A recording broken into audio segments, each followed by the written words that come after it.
Hello everyone and welcome to Module 4, Video 1. In this module we're going to be talking about honouring the ancestors and honouring the housewite or the house spirit. So what we're going to cover in this module is, first we're going to talk about what the hearth cult is, okay, the hearth cult. Then we're going to look at the cult of the dead and then the ancestors and how those things differ a little bit. Then we're going to talk about why we should honour the ancestors and the dead. We're going to look at how to actually honour the ancestors and some issues to consider. Then we're going to move on to talking about the house spirit, the housewite.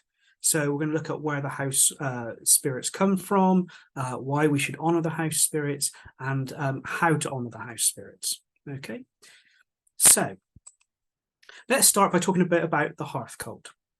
So in ancient paganism and in heathenry, the home itself is a sacred space. It's like a microcosm of the whole universe down into one small area, okay? But it's also like an extension of the self, okay? It's not just a house, a building, it's an actual extension of the self, okay? So it's a sacred thing. So the hearth itself, the word hearth, it means like a fireplace. It's an old ancient word for the fireplace. And essentially what there was in the very oldest houses, there would have been the house around the central place, the center, and that center part had the fire pit, okay?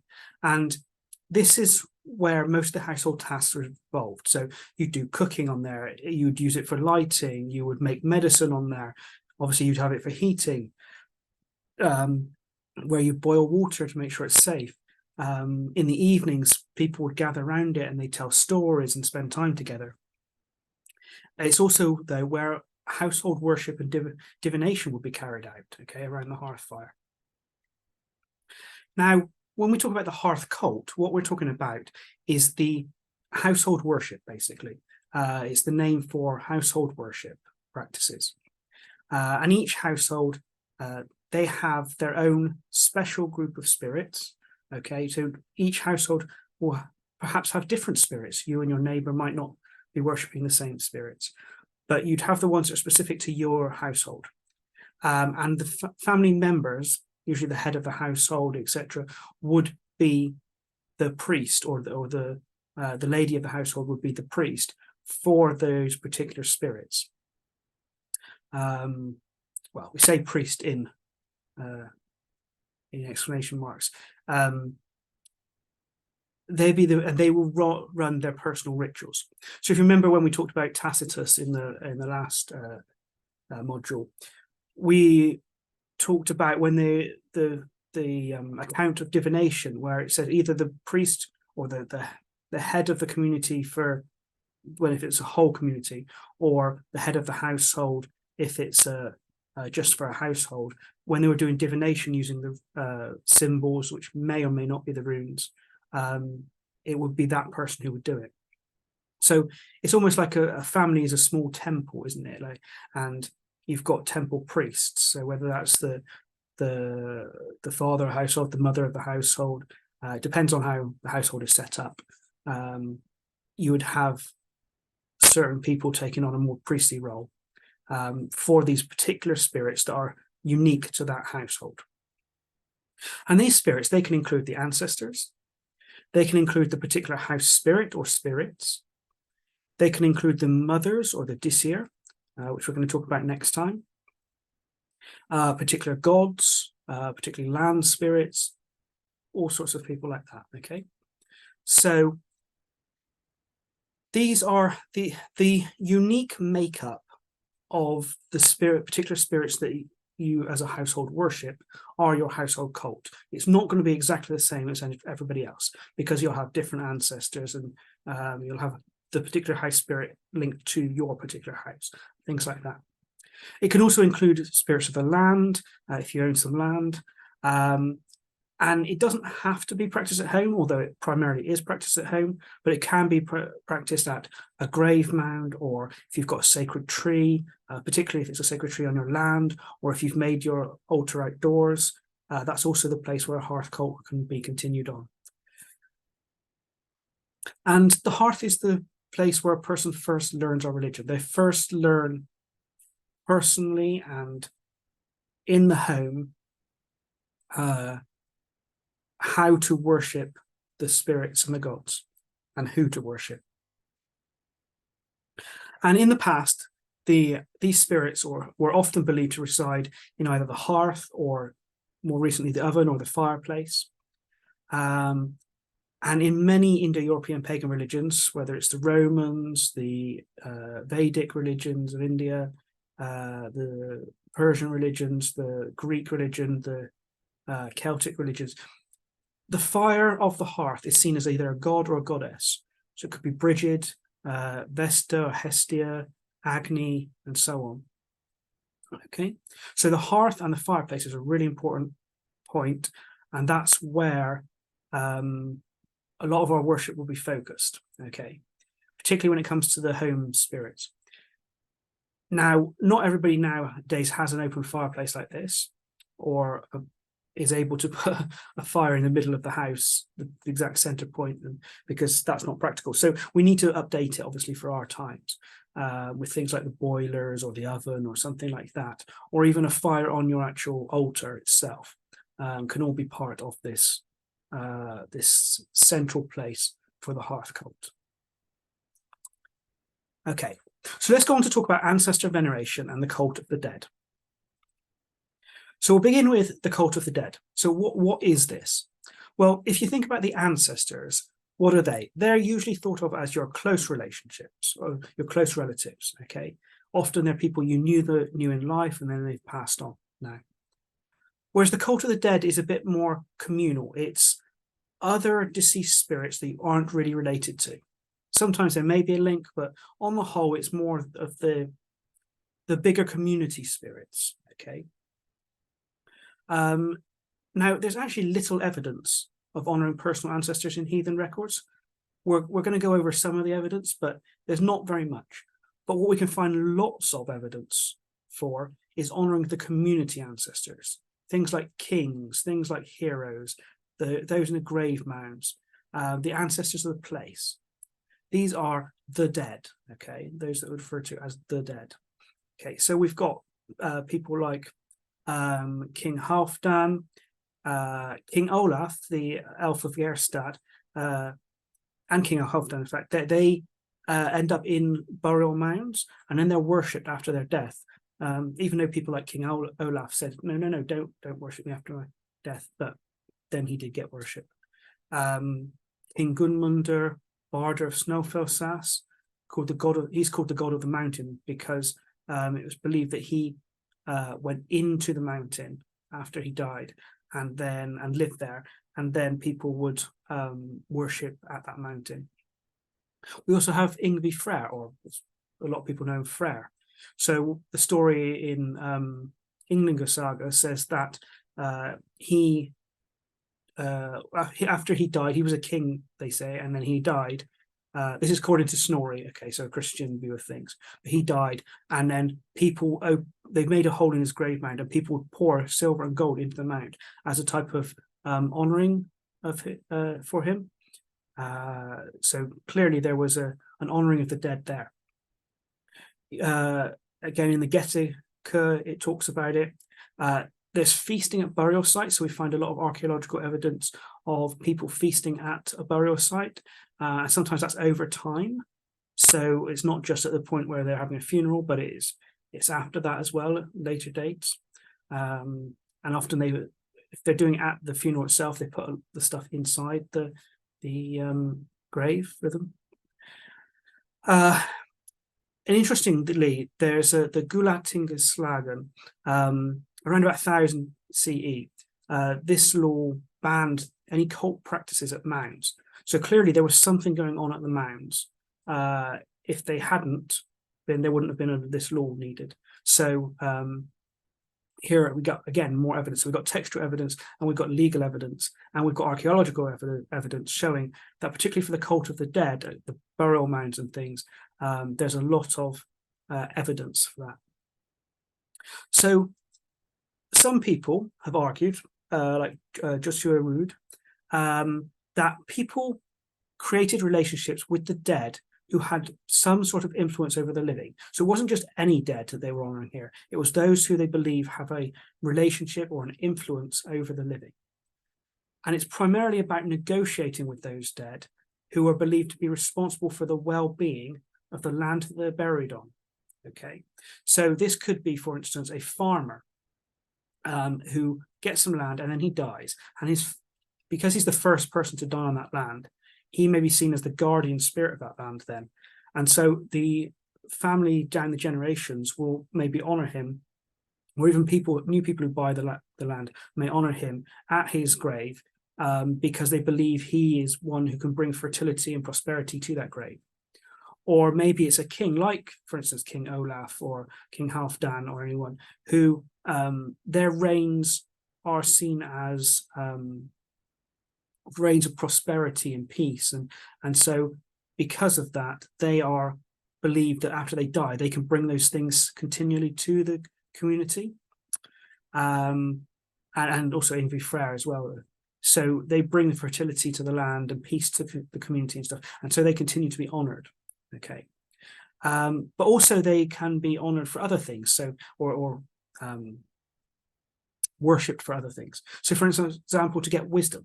So a lot of the kings would do something called utiseta, which is outsitting, where they sit on the grave mound of their ancestors, and they would receive wisdom. They may have a dream or something like that, and they receive wisdom from the ancestors. And like I said, a good harvest or peace, if it's gods like Ingvi Freyr or King Olaf. Now, also people with special power and luck, it was believed that they maintain this after their death. Okay, so this is why it's worth honoring them when they're dead, when they've gone, because they can still continue to give that special power and luck. There's a story of one king who different parts of different communities all wanted to claim him, so they basically cut him into pieces and took 4 different pieces to different areas, so that each had this a piece of this king, in the hope that it would bring prosperity and luck to their community. And often these people are not necessarily the blood ancestors, as we said, they're like a community will worship the dead king, and they probably weren't related to that dead king. But all the people in the community would still worship them. Okay. So overall, the argument being made by people like Joshua Rood and others is that the ancestors of land, i.e. the dead or the local heroes who were near to you, who lived near you, not those that are particularly related to you, were actually the key dead people that were honored in the communities. Okay. So it was more about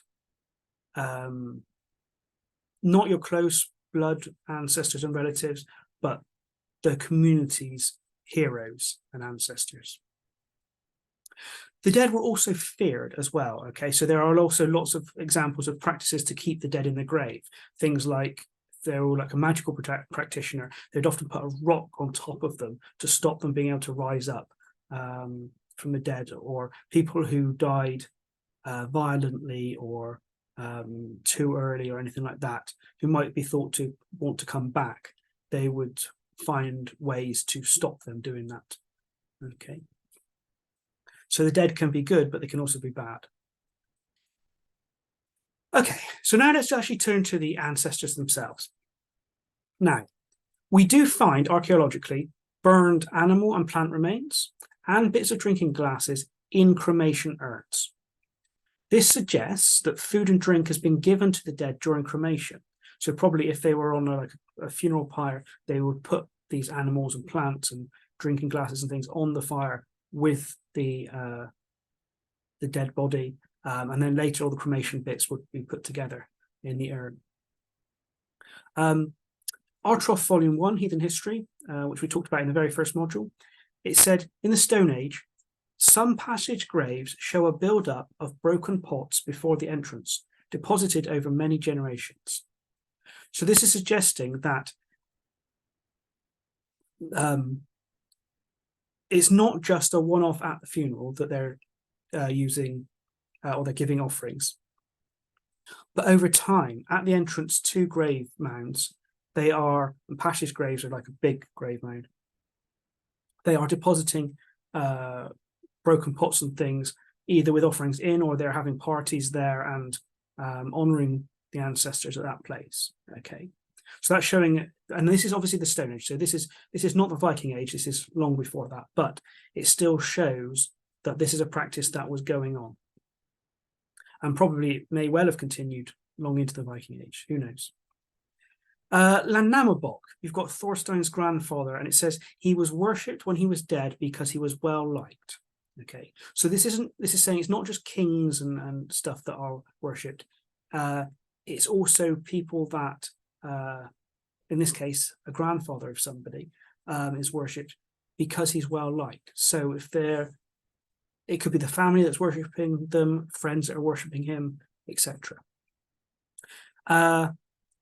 Saxo, he says that King Haldan, was told by an oracle that he won't get a son until he sacrifices to his dead brother's spirit. So again, this is his family worship. Okay, his brother had died, so and is somehow preventing him from getting a son until he gives some sacrifices. So this is evidence that there's actually sacrifice going on to the ancestors. Now, Tacitus, he mentions that the ancient peoples of Germania, they honoured a god called Chuisto. Okay, we saw that in the second module when we were talking about the cosmology.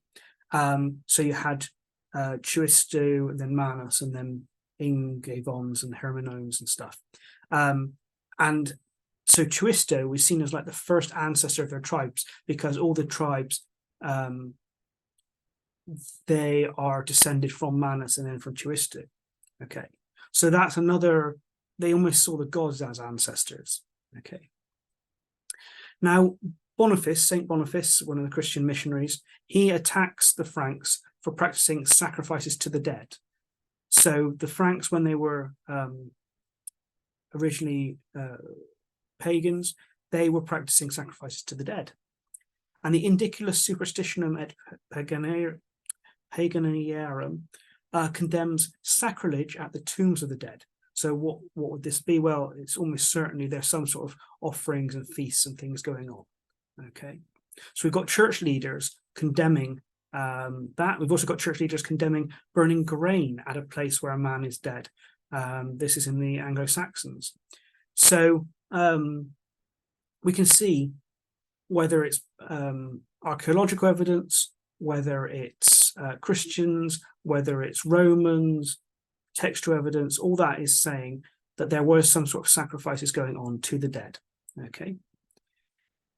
Cemeteries were often positioned on a hilltop. This is like so that the ancestral presence and spirit is still there, and shows that they have a spiritual ownership of the landscape. Okay. Now, Thomas Dubois, he writes a book called Nordic Religions in the Viking Age, really good book to get hold of. And he writes this, he says, some sort of ancestor worship was probably an element of the private religious practices of the farmstead and village. Certainly, food offerings occur in Swedish graves of the era.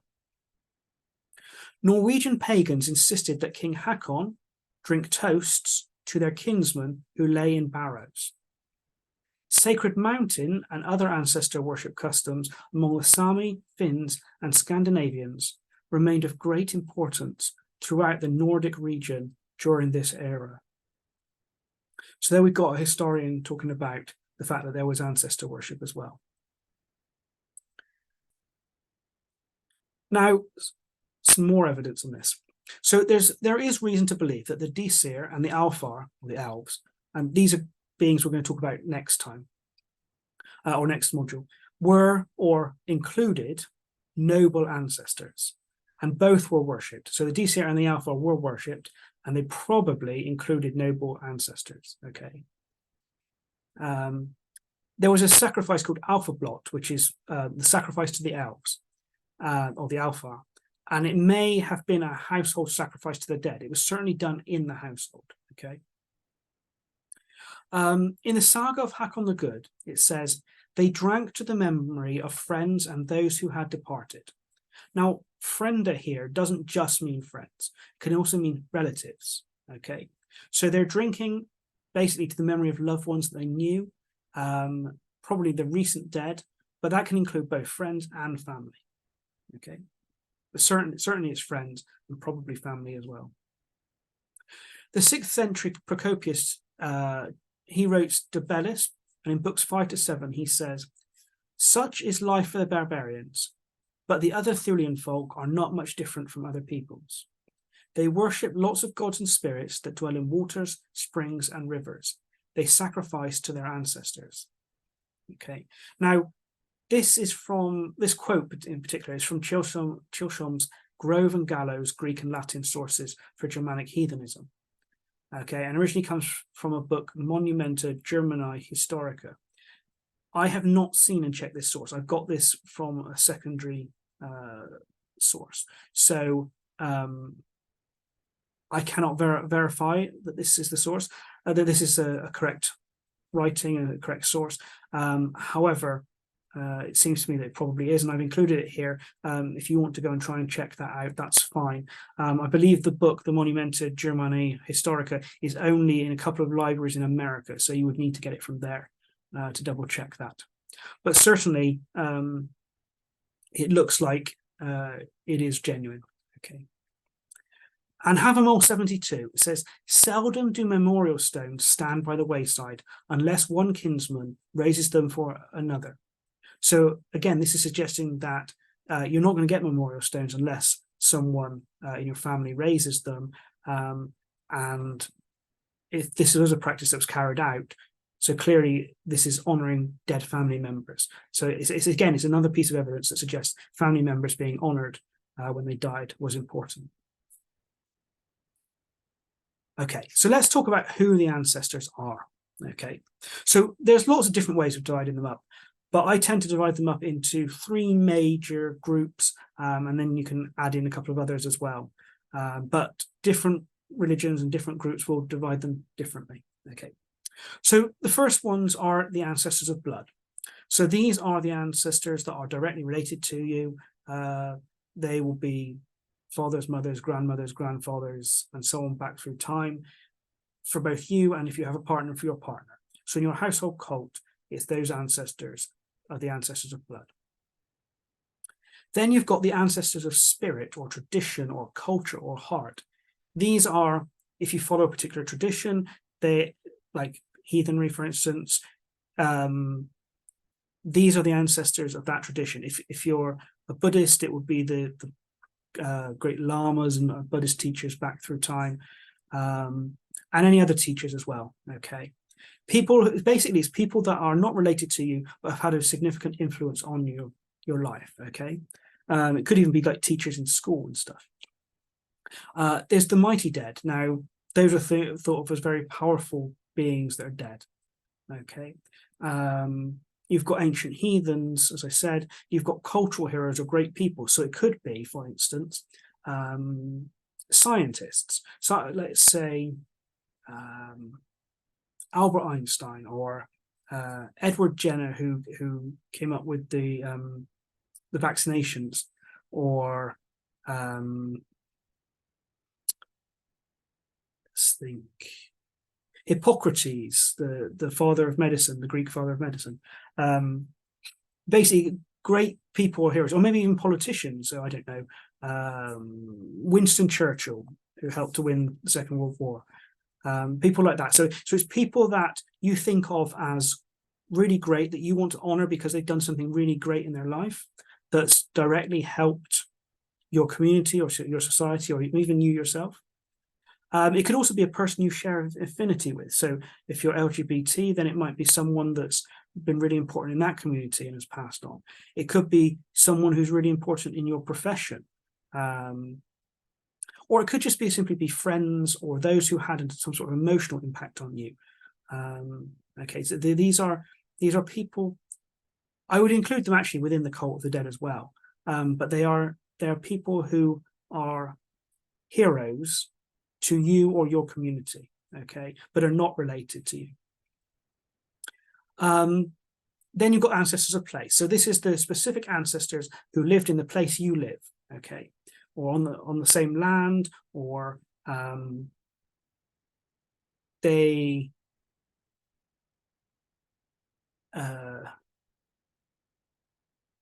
had some influence in the same area that you live, okay?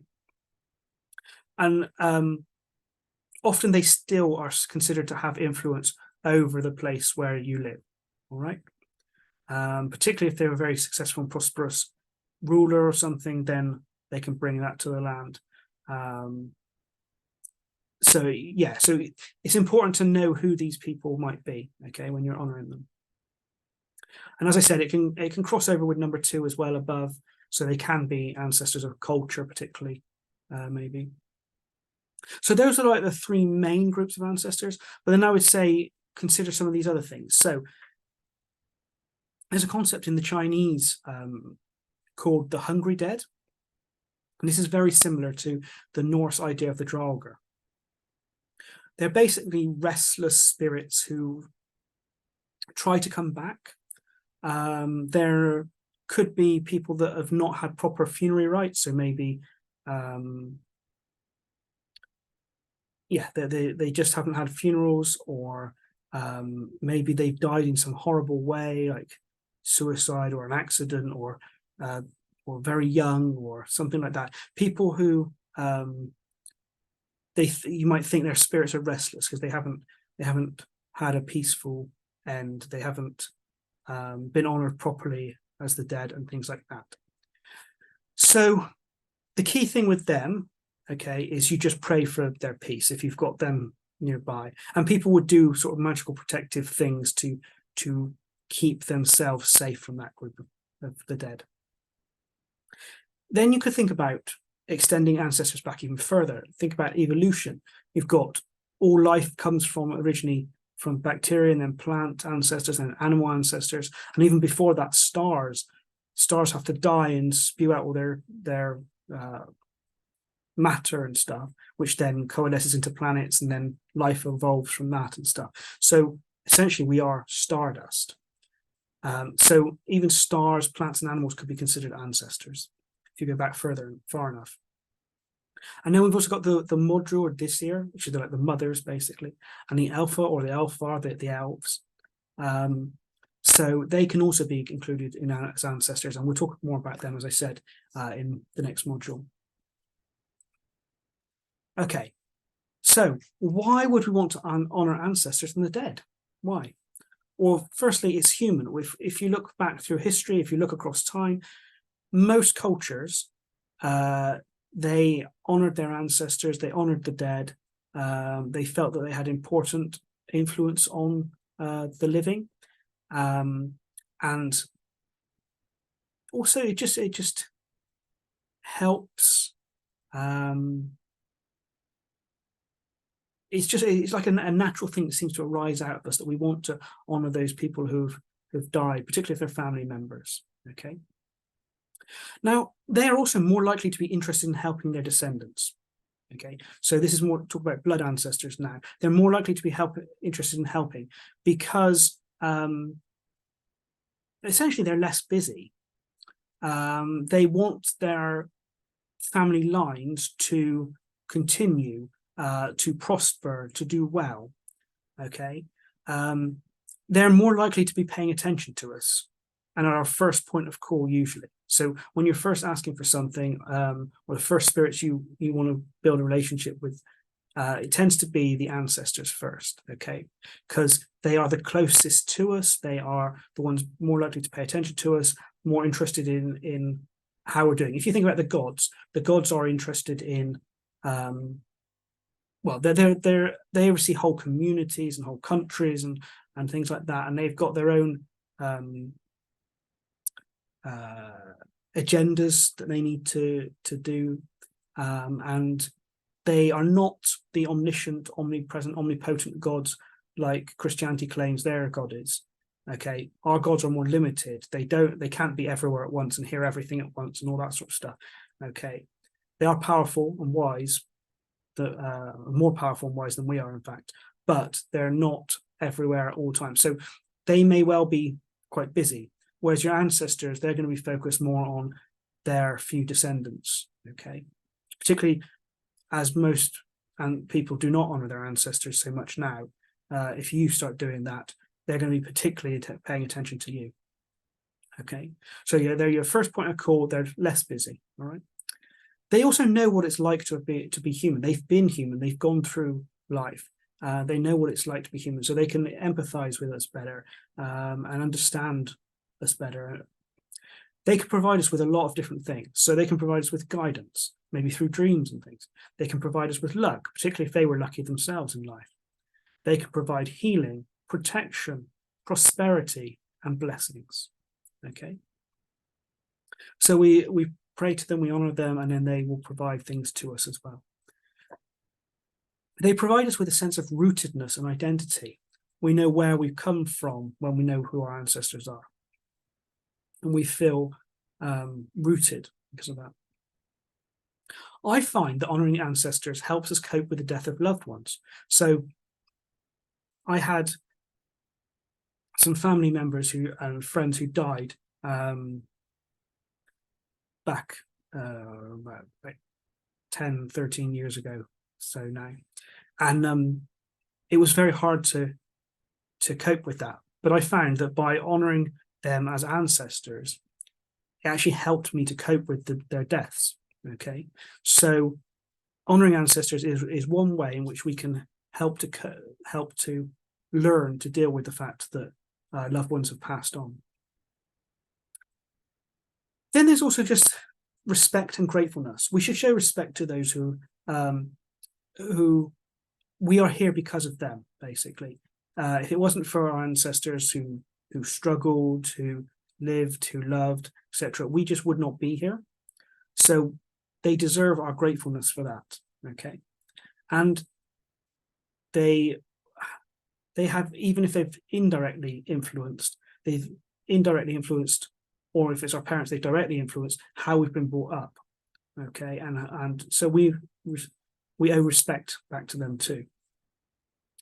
Now, the ancestors, if they're our first point of call and we talk to them first and build a relationship with them first, they can act as bouncers, okay, like a nightclub bouncer, basically, through which other spirits who want to communicate with you must pass.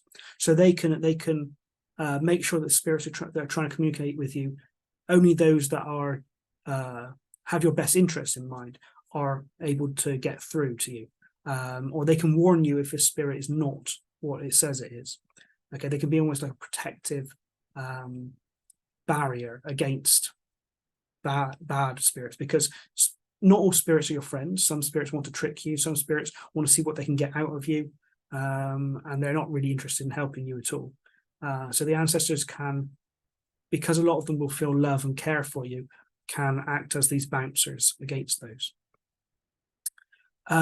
It's also important that by honouring our ancestors, we teach our family to honour them as well, like our kids and stuff. And so we're more likely to be remembered ourselves and honoured when we die, because if we've instilled that practice in them, in our kids and our nephews and nieces and all those sorts of people, they will then potentially practice that when we die and honour us with offerings and things. Now, Vigga Glum's saga, it mentions Glum having a dream of his ancestors appealing to the god Freyr on his behalf, which suggests then that our ancestors can not just be a bouncer, but they can also appeal to the gods. They're closer to the gods, so they can appeal to them on our behalf as well and get messages through to the gods for us. And also, one of the most frequent gifts of the dead mentioned in the sources is fertility of the land. So if you're interested in gardening, or you have plants, or it could be fertility in other areas as well, like maybe you want kids or anything like that, this is a gift that can be given by the dead. Okay, so or if you've got an allotment or a farm or anything basically where you're trying to grow food and grow things, that's another reason to honor them, to ask for their help. Okay. The dead were also consulted for knowledge, for inspiration, for wisdom. So we talked about Utiseta, where they go and sit out, normally kings, but anyone could do it really, on the ancestor's grave, and they have a dream, and hopefully that gives them knowledge or inspiration or wisdom. ancestors pass something called the haminga onto their descendants. And this is essentially like personified luck. Okay, so if you're honoring them, they're going to be quite wanting to pass on this to you. Now, ancestors are seen as having some sort of power over the elements. So you've got the saga of the Sworn Brothers, where they try to move the body of a prophetess, but the prophetess, well, basically it begins snowing too hard, which means, or suggests, that the prophetess didn't want them to do that, okay, and made the weather, made it snow to stop them doing it. And then in Laxdale's saga, a body is laid in state, but then the wind blows all the ice away and the weather becomes fair, so they can move a body. So here, the spirit, the body, the ancestor, is making it easier for them to move a body, okay? Now, elves, we're going to talk about in detail. Whether they are the dead or not is a question. But if they are, well, Cormac's saga talks about them being sacrificed to for healing, okay? So perhaps the ancestors can bring healing. But we need to remember they aren't just magically super wise now that they've died, okay? They're going to be a lot similar to what they were in life, in terms of personality, in terms of knowledge, in terms of power, etc. So often you want to go to, if you want to go to a particular ancestor for a particular thing, you want to find someone who is an expert in that, okay? So maybe if you're sick, you would find a doctor ancestor, whether that's a blood ancestor or some other dead in maybe a graveyard or something. That said, all the dead can do things like reconnaissance work for us. So they can go from, we can ask them for something, they can go and find another spirit that could do that thing for us, okay? Stop them harming us, okay? The ancestors can cause harm as well, okay? The dead in particular were feared, especially if they die in a bad way, like accident, suicide, execution, etc. And so they can be dangerous as well. So if you're going to honor your ancestors, it will appease them, and it'll bring them onto your side, but it will stop them trying to harm you as well. There's many accounts in the lore and archaeology of things done to stop the dead coming back. So rune stones are drawn on the grave to keep the dead and to bind them there. As I said, stones are placed on top of magic practitioners. Iron could be put in the graves or around the grave sites and things like that. Basically, they're practices that keep the dead in place, okay, and stop them coming back. It's important to remember also that in some cultures, they will also withdraw their protection and blessing if they're neglected or if you engage in moral misconduct, okay? If they're not very happy with how you're acting and living your life, or if you don't give them the offerings once you started doing that, they can withdraw protection and blessing and become troublesome. So that's something to be aware of. Also, if we do a group ritual, okay, and we're honoring our ancestors as part of that, this helps to send a message to the community that, and particularly older members of the group, that respect and immortality are important, and it can help older members feel like after they pass on, they're going to be honored still. So it can be important for that reason as well. Okay, so that was a bit about who the ancestors were, why it's important to honor them. In the next video, we're going to talk about how to actually honor the ancestors.